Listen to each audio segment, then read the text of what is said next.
Let's go ahead and take a look at what happened here. We have a message here that says basic page, welcome to adventure with MagnifAscent has been created. This is the message area of the page. And so if you're ever looking for confirmation that a particular action that you've taken has occurred, this is the place to look. You'll also see errors and notice messages in this area as well.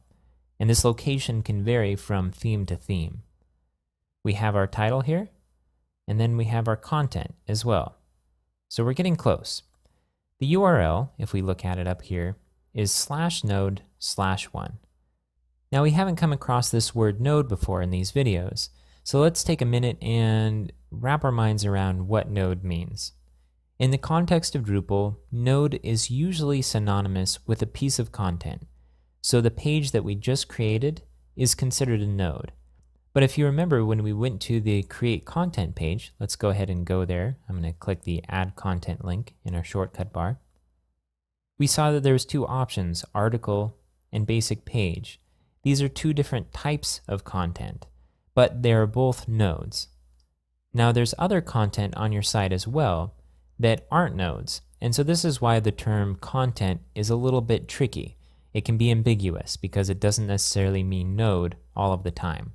But content is a whole lot easier to understand at a first glance than the word node is. So in the past couple versions of Drupal, there's been a push to change every usage of the word node to the word content. I'm going to go ahead and exit out of this overlay by clicking the X in the upper right hand corner here. Let me go back to our page. Now there are several situations where the word node is still used. For example, we just created a page, and as a default, it created a URL that starts with node.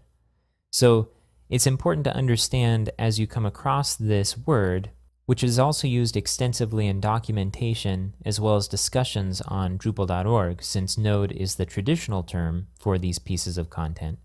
It's important to understand what it means and how to connect it up with some of the other concepts that we're talking about.